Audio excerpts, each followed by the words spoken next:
Hi everybody, I'm Sandy Price. I am your instructor for NLM 310 Volunteer Management, and I want to welcome you to the semester and tell you just a little bit about what you can expect and maybe show you around our classroom just a little bit. I want to just start by pointing out that these numbers that you see up on the screen in front of you are the actual calculated value of the time of all the volunteers in the United States. I believe this number is from 2016, so I'm not sure if it's going up or down, but it should be fairly close. The numbers, you know, they go up and down a little bit year after year, but at any rate, this is pretty close. $193 billion. Now, it's not actual money, it's the value of people's time. And the people who calculate these things have basically averaged out the value of time from the folks who just show up at events to, you know, hand out raffle tickets or whatever, who probably wouldn't get paid that much, maybe minimum wage, all the way up to the folks who are very specialized professionals who give their time and their expertise, whether it's legal help or they're CPAs or accountants, or they are some, you know, artists, whatever, educators, whatever, who come in and give their time for free. When they look at all the different kinds of volunteers that are out there and they average all of those values of how much people's time they would have to pay if they hired them, they average it out to $24.14 an hour. And if you had $24.14 an hour times however many hours of people availability you could use until you got to $193 billion, then you would have all of the volunteer attention that happens in America annually. And if you just think about that, that is an enormous number of people who dedicate themselves and their very precious time to making amazing things happen. And as you know, volunteers are everywhere. They are in events, they work in hospitals, they read to children in schools, they work as coaches, and just almost anything else you can think about. And so we are talking about so many people, so much passion. What we are going to talk about this semester is how to harness that passion, how to find the right volunteers so that the volunteers will be happy in their work and will continue to do it for you, and how to make sure that those volunteers are also right for your organization, that they are there to help you meet your mission. We're going to talk about everything from how to decide how to engage and where to engage volunteers in your work, how to recruit those volunteers, how to make sure you've got the right volunteers so that they will stick around and be who you want them to be. Successful is what you want. And then we will talk about everything about how do you orient and train volunteers? How do you help the staff, the paid staff and the volunteers integrate and work together? How do you make a volunteer feel appreciated and part of your team if they're not there all the time, they're just there sometimes? But yet, if you want them to really be committed, they have to feel like they are part of the wheel that you ride towards your mission on. How do you supervise and evaluate somebody who doesn't get paid? How do you fire somebody if you need to? When might that happen? How do you evaluate your program to see if it's what your organization needs?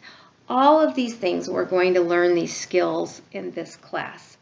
And I hope that you are excited about some of this. You will have some opportunities in this class to personalize what you learn as well, to pick the subject matters that you think will best suit your career path or your personal interests and follow those up. All right, let me see if I can get out of this PowerPoint, take you to our classroom. Okay, here we are. And this is the student view. I see things a little bit differently than you do on your side, but I thought I would turn it on to your view so that you can see what's going on. And this is our home page. I like this home page because you can basically start and just pull up the module. These modules, except for the first two are both for this week, but they basically correspond with the week that we are in. So module 0 is actually just information to help you acclimate yourself to the course space, and I'll show you in a minute. And then module 1 is our actual substantive work that we're going to do this week. Module 2 will be week 2, module 3 week 3, and so forth. Modules 8 and 9, we actually have a 2-week-long project here, and then module 15 is actually the same thing. I don't know why I did this one 8 and 9, but this one is 15 and 16. You've got 2 weeks to do that one. All right, so let's just take a look over here on the side. You will see that we have a where did the announcements go? Somehow we don't see the announcements anymore. I will have to fix that actually. Oh, we are in the, no, this is recent announcements. So I don't know. I see you don't have the announcements over here. The announcements will show up here, I guess, if there are any. Okay, so I'm learning because, as I said, I don't see it from your side. But what you have over here are the different places that you can access inside the course. This link will take you to the syllabus, and this link will take you to a list of modules, which is also available on the home page, so I'm not sure why it's there. This link is very important, this people link. The very first thing that you need to do when you get here is head over to the people link. And what you're looking at here is me. This person right here, Allison, is the IT person who helped me convert this class from Blackboard to Canvas. And this woman, Linda Taylor, was going to teach this class this semester for me so that I could go do something else. But as some of you know who were signed up for the face-to-face class, there weren't enough people to hold the face-to-face class. And so there was only one class to be taught, not two. And Linda will have to wait till another day, I guess. This is a thing that I normally do, but I have some other things I'm doing this semester. So I got a course release for one of my classes, and this was the one. But here I am. All right, so the point is, that's the people who are, you guys, this class hasn't opened up when I did this. When you come here after the class has started, everybody's names will be here, all of your names. All right, so, but for the important thing that I wanted to show you is that you need to immediately sign up for groups. What happens in an online class is that it's really hard to get to know a whole lot of people, and these classes are big. And I have discovered over time that rather than trying to have everybody interact with 50 other people, it's better to divide you up into smaller groups, and you will just get to know the people who are in your groups. Now, we do have a couple of all class activities, but for the most part, you will be doing your assignments and discussions with a smaller group. So the way that you should sign up for these groups is basically when you are available. This is really important because even though you may think, you may have a misunderstanding about online classes and think that it's kind of like an independent study, it actually is not. And you will have interaction that you need to do with other students. So I'm asking you to sign up for your groups, and these are self-enrolled groups. I can't actually click in here right now because the class isn't open yet, but as soon as the class opens, these groups will be open as well. And you will pick the one that fits you. If you know that you are best available to have conversations during the weekdays, you will sign up for this. If you are best during the weekends, then sign up for this group. And if evenings are your time, sign up for the weeknight cohort. And the class right now is 47. I'm sure 2 or 3 more people will drop in and a couple people will drop out. So I'm guessing it will be somewhere between 48 and 50 by the time we get started and everything is done. So I've set it up so that there can be not more than 17 people in each group. Probably if the class surprises me and we have a last-minute flood of enrollments, I will create a 4th group. But for right now, there's 3 groups. Just find your way into the one that is best for you. If you have more than one time that is best for you, you may want to just hang back and wait and see how they fill up and then go into the smallest, whatever group is smaller. All right, that is very important. Let's see if I can find that announcement page. Okay, here we go. Here, oops. Nope. That page has been disabled for this course. Okay, well, I'm not sure why, but let me get out of the student view for a minute so that it's not disabled. Okay, here we go. And announcements are back. The first announcement, which I'm not sure why it is disabled, I'm guessing because the class isn't open. But this is 5 things to do to get started. The first one is to sign up for the group, and I've given you the link that will take you to the place I just showed you. The second one is to find your textbooks, and I will show you those in a minute.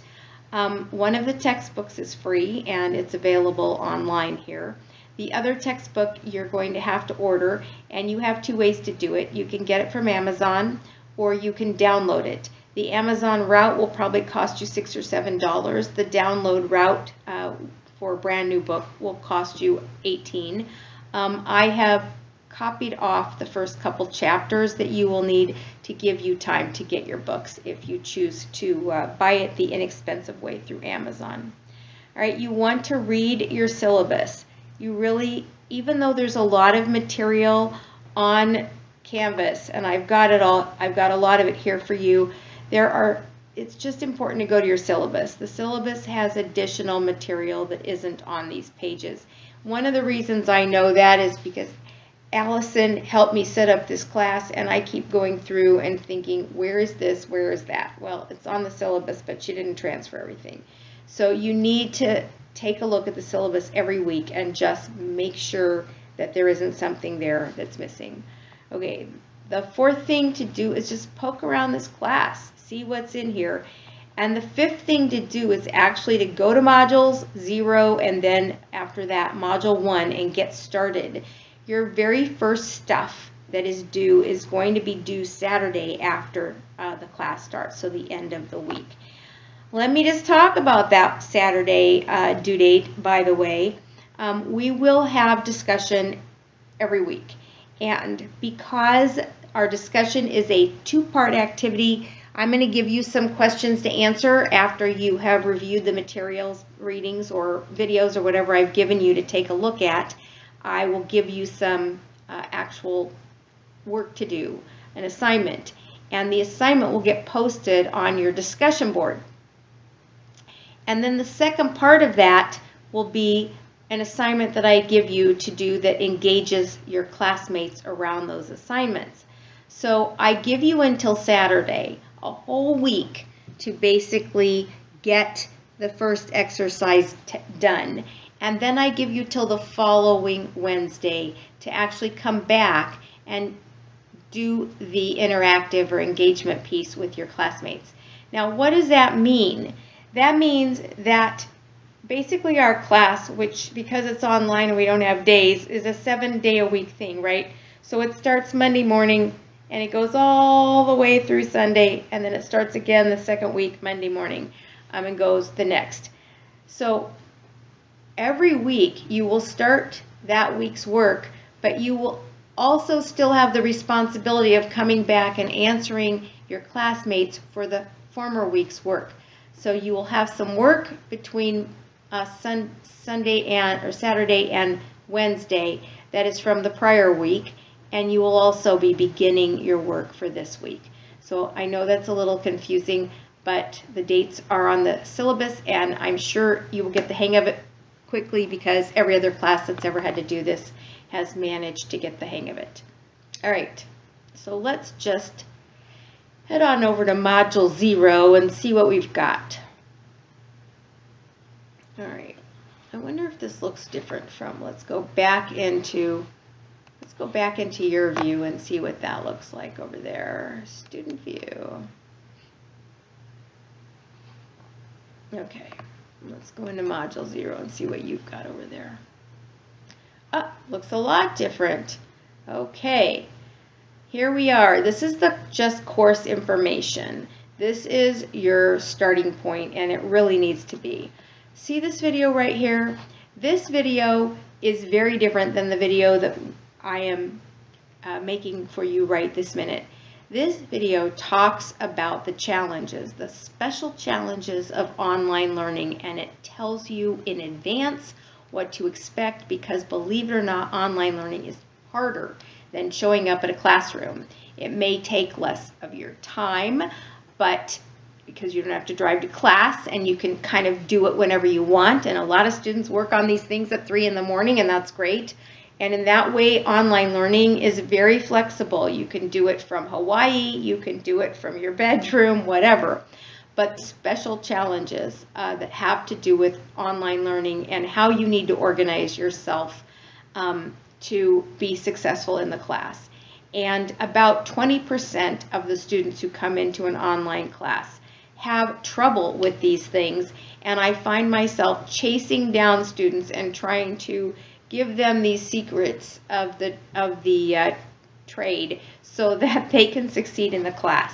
I finally made this video, and everybody needs to watch it before you do anything else, except maybe sign up for the groups, because A, it's going to keep me from having to chase you down, which will make both of us happy. But B, if you know this stuff, you can plan for it. And if you plan for it, you're going to be a lot happier at the end of the semester with how you've done, your grade, and what you've learned, and the experience in the classroom. I have done a ton of research about how students learn best in an online environment and what their barriers are, and I have been teaching online since 2007. And I know this problem. I'm not making it up, this set of problems. So I want you to succeed more than anything. I want you to be happy in this class and to learn a lot and to be glad that you were in it. And if you watch this video first, yes, I just wasted a lot of time telling you to watch the video, but it is that important. Okay, here are your textbooks. This is the volunteer recruitment textbook, and this one that you can't really see below it, Best Practices in Volunteer Management. This is the one on top here that you're going to have to buy $6 from Amazon or download it at this link for 18 bucks. This one is free, and you will, you can find it online at this link. It's about 11 o'clock at night, and I'm tired because my granddaughter spent the night last night and woke me up all night 100 times. You can find it at this link, but it's also in the file area, and it's free. So that part's good. Okay, this little thing right here. Welcome to your ASU online course. I don't know if you can hear that or not, but this is a video that I did not make that will help you find your way around Canvas. All right, and if you are very familiar with Canvas, you can blow it off. Okay, so one of the things that I don't like about Canvas is it doesn't let me put little check boxes by all the stuff you have to do. In Blackboard, I always put check boxes, and the reason that I did that is because that way students could go right through and make sure that they had actually done the work that each thing, and by checking it off you can see. So instead I put these checkbox pictures to remind you to come and check it off. All right, so your steps here in this module, they basically just show you to take a look at the syllabus, and I have a writing rubric so that you will know what I'm looking for, what I consider good writing. I want to urge you, if you struggle with writing, to go to the Writing Center. A lot of people think that writing is sort of an innate skill that we are born with, but I am here to tell you that that is absolutely not true. I spent a year with, well, I didn't spend the whole year. I spent actually 6 or 8 weeks, I can't remember, teaching a group of high school students that had flunked the language arts section of the Ames test, which is the test that Arizona students have to take to get out of high school. And these were juniors who flunked the Ames test. And I was asked by the principal to come in and teach them to the language section of the Ames test so they could get out of school. They all flunked in 6 or 8 weeks, whatever it was. I taught them to write so well that they all passed. And so I'm telling you, you can learn. Now, why is this so important? Yeah, getting better grades in school, yes, it will help you. But so much more than that. You have to write a cover letter to get past, you know, like the screeners to get a job. Don't you want to get that job?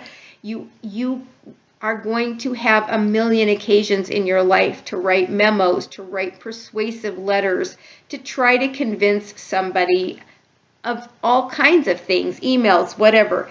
The better you write, the more you will be able to amplify the voice that you have and the thoughts that are yours, and the better you will be able to succeed in the work you want to do. And I'm here to tell you, go to the ASU Writing Center, take something you're not that satisfied with, and let them teach you. And if you don't like your experience there, then come work with me. I don't really have the time for it, but it's so important that I will make the time for you if you are ready to improve your writing. Okay, navigation. I kind of told you that you're going to find out all that stuff in this course tour, but I put this here anyway at the beginning of the course. Look around, find everything. Once the semester gets going, I suggest that you check the announcements frequently. I will set up the announcements so you also get an email when they come.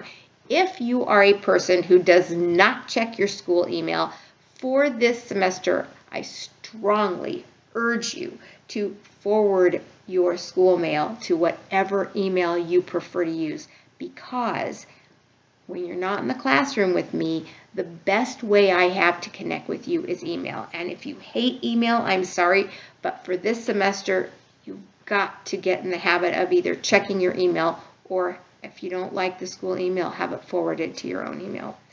Okay, I'm not going to go through all this stuff because all this is stuff that Allison put in there for you so you know what's what. But that is module 1.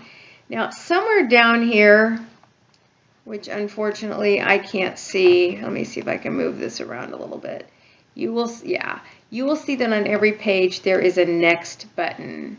When you press that next button, it's going to take you to the next thing that you can do. So you can either go yourself by going to the home thing and scrolling down, or going to the module thing and looking for exactly what you're looking for. But you can also, hang on a minute, let me move this back so I can put us back where we were.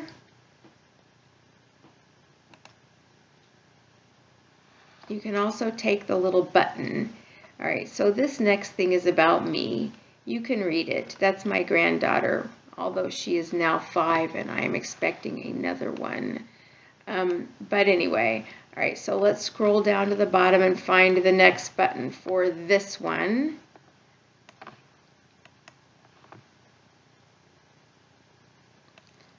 Okay, these are tips for success, courtesy of Allison. I'm going to just let you scroll through those yourself. I'm not going to be in the habit of reading them. The only thing I do want to point out is there is a Q&A forum.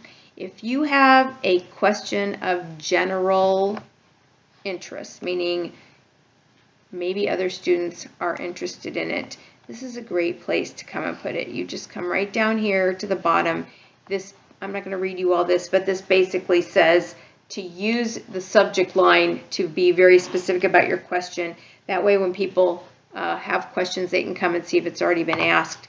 Basically, you just do this, you hit the reply, and you, I'm not even seeing the subject line, but whatever. Anyway, you hit reply, you ask your question in here, and I am looking for where the heck there's a subject line. I'll have to ask Allison about that. Anyway, type your question in here and then hit post, all right? And then it will be there, and then somebody else can come along and answer it. If you know the answer to somebody's question, don't wait for me. I might be 24 or 48 hours. If you are there and you know it, then please go ahead and ask. All right. Also, you might want to hit that little green subscribe button, or turn it green when you hit it, because then you will get in your email all the questions that other people asked, so that you won't miss any answers that you may also want to know. All right, let's go to the next page. All right, here we are. We are in Module 1, and this is actually the first information that we're going to do. You will see at the beginning of each module there is a big idea. This particular module, from the beginning of our country's founding, is what I mean. Motivated volunteers have created some of our country's best stuff. The spirit of volunteerism is in many ways the spirit of America. I will just tell you, you're going to do some reading, so I don't have to tell you much, but just to give you a little wet whistle for this, I don't know if you know this, but in the beginning, all of our armies for the United States were volunteer, and they weren't paid for by taxes. Philanthropers, people who were happy to support the founding of the country, actually paid. They paid for the food and the armor and whatever little pay checks that soldiers got. They paid for that out of their personal pockets. There are a few famous people who actually went bankrupt giving their own funds to the army. Another thing that everybody is used to having that always started from a volunteer place are our libraries. All of our libraries were always volunteer founded, and a lot of other things have always been volunteer founded. So you'll learn about that, but the point is volunteerism has a really strong history, is very deeply rooted in our country's behavior, and that is not actually true for other countries, for some, but not for all other countries. Okay, the next thing you're going to see after the big idea in each module is which of the course objectives we are addressing here. Examining the history and trends in volunteerism in our country. This little thing right here, NAC, that stands for something I can't remember because I'm too tired, but it is the National Association of something that has to do with nonprofit management, and why it's CC I don't remember, but maybe I'll find out and let you know in an announcement later. And the other one is describe the value of commitment to serving others. All right, so next you're going to see your readings and resources. Here I've got for you a short history of volunteering, a timeline, which isn't even something to read, it's just something to look at. And then this is about youth and volunteer. Now see this little thing? A cool thing happens when you hit it. Up comes your document, and here is your short history. It is a page and a half, and it's a good page and a half actually. All right, I'm going to minimize that. And then I've also given you a video. Just because it's not a reading does not mean it's optional. If there is a video in here, unless it says optional right on it, you are responsible for it. Okay, so, and then you come down, and here are the assignments. Okay, so today, the first assignment is a syllabus quiz. I am not big on quizzes. In fact, I took all of the quizzes out of the course this semester and gave you something different so that I would know that you read besides quizzes. But this very first syllabus quiz is in fact a quiz. So I'm not going to run you through the quiz, but it will be there for you. And I got to figure out how to get back where we were. Get back to where you once belong. Okay, I am way tired, you can tell. Okay, This is the link that goes to your place where you're going to sign up for a research topic. All these topics are actually in your syllabus, and up to 2 people per topic. You see down here if you have your own topic that you want to explore, as long as it has to do with volunteerism. I am good with that, but this is one of the ways that you can personalize the work that you do in this class, is by to pick a topic for your final report. Now, up to 2 students can sign up for each, and also up to 2 students should sign up for a different topic to critique. Make sure somebody is signed up to actually do the report, or you won't have anything to critique. I will probably send you all, those who signed up for something that there's nobody there, I'll send you back to make another choice. But anyway, all right, so let's go back the way we came. Hang on a second. All right. So that's the second thing, the quiz, the research, and these are the instructions, by the way. We're not going to read them, but they are here. You'll find them in other places too, but this is the full set of instructions for this paper. I'm sure I will do a little video over it, and this is a critique rubric. You've got to critique a classmate. I haven't left you out in the cold about that. I've given you this rubric. And finally, we get to the Module 1 discussion board. Okay. This is a group discussion. You don't have access to any yet because nobody showed up and signed up for one. But once you sign up for a group, your link to your own group discussion will be right there. Okay, and here is basically what you've got to do for this first week. Make and post a 3-minute max video. In other words, very small. Use your webcam on your laptop or your computer, whatever, and post it on the discussion board. And what you're supposed to talk about are, what path are you on that brought you to this particular course? Why are you here? Why are you taking this class? What have you experienced volunteering in your own life, both good and not so good experiences? Tell us a little about them. Remember, it's no more than 3 minutes total. And what are you hoping that you are going to learn and take away from this class? All right, and then, not in the video, I want you to actually come up with your own definition of volunteering. I didn't say look it up, I said your own definition. I do not want you to come back with, I don't know, Webster's or something. Describe volunteering and address where you think the boundaries are. And what I mean by that is, before you answer this question, think about this. Is watching your cousin's toddler for free, babysitting, volunteering? What about if you help your buddy move? Is that volunteering? What if you are a counselor at a summer camp and they don't pay you, but they do give you gas money to get back and forth? Is that volunteering?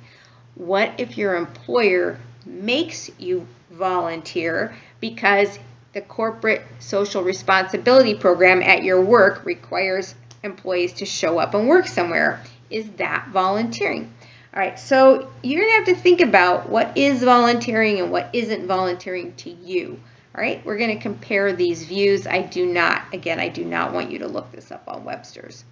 Okay, so remember, you're going to have until Saturday at, I think it's noon, to do this work. And then the peer reply, you have all the way until the following week, Wednesday. It says here, one of the most important skills for a volunteer manager is active listening, in this case active reading and active watching the video, to listen for information that will help you to make sure potential volunteers are meaningfully matched to the right job. You got to listen closely to these people, what they say, what they're interested in, what motivates them in order to get them into the right job. With the idea of listening, to practice listening, to learn about your fellow classmates, I want you to review the posts that your classmates made by Saturday, and then ask them some meaningful questions about their goals and their path. Try to engage your classmates. All right, now, I've just told you what to do, but I find that some people have a really hard time figuring out what to say. I created this really short little video. I will not play it now, but I strongly suggest that you do play it, because if you are at a loss for words, this gives you 5 acceptable approaches to answering, to doing this reply piece of the discussion board. And as long as you follow those rules, you will get all the points you possibly can. I'm not leaving you out in the cold about this. I won't tell you everything that's on it, but I will tell you this. It is not enough to say, wow, I really agree with what you said. I wish I would have thought that up. That kind of non-substantive comment will get you 0 points. So I've given you this little video to help you know what I'm looking for. Okay, and down here you will see that this Module 1 discussion board is worth 35 points. 20 points for your own answer, and then 5 points each for your responses, your engagement with classmates, and up to 3 classmates. Now, you may engage with many classmates. You may find it valuable to do so, and a lot of people do engage with more than 3 classmates, but I'm requiring you to engage with 3 in order to get the full points that are possible in this section, so that you,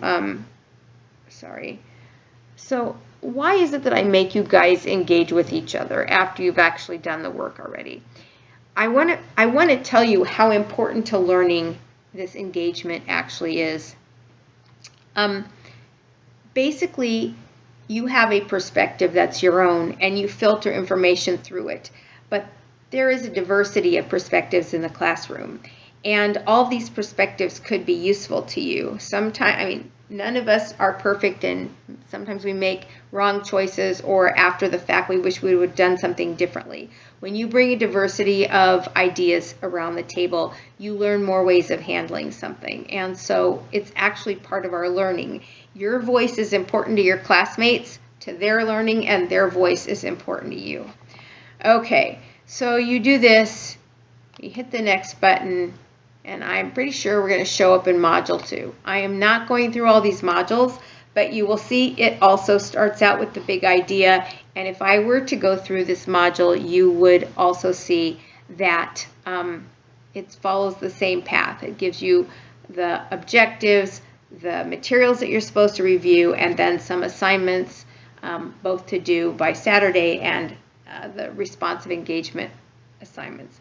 Okay, I am getting dangerously close to 40 minutes, and I have left you a lot of other stuff around that helps you through the rest of the stuff, like finding your way around Canvas and so forth. So I am going to end right now. I want to just remind you that if you have questions of general interest that other people might also want the answers, to go ahead and put them in that Q&A forum, which you can find by hitting this discussion thing. There it is right at the top. And also, I want to tell you that if you have something you need to ask that's of a more personal nature, please feel free to email me. I want to invite you to use office hours. I know that we don't have an in-class, and that some of you are taking this class from far away, whether it's just the Polytech campus or it's some other state, but I will make myself available by appointment. I will try very hard to mesh my time with what works for you, and we can do it on Zoom or Skype or Facebook video chat or Google Hangouts or any other service you can tell me about. I know how to use those, but I'm happy to learn something else. And you don't have to be having a problem to come talk to me. Come talk to me if you want to some help figuring out an internship. I have a million connections in Arizona with nonprofits and have helped many, many students find the perfect internship. A word from me to an organization really does help smooth the way for a student to get into the organization that they're interested in, often, not always, but 90% of the time. Come talk to me if you just want clarification on something, or if you want more information, or if you're part of an organization that's having a problem and you want to talk about it. I'm good. You do not have to be in trouble to use office hours. Get to know your professors. They can be helpful to you, not just me. All right, that is it. We are 39 minutes and 46 seconds. And I'm going to say goodbye and look forward to seeing you on the board.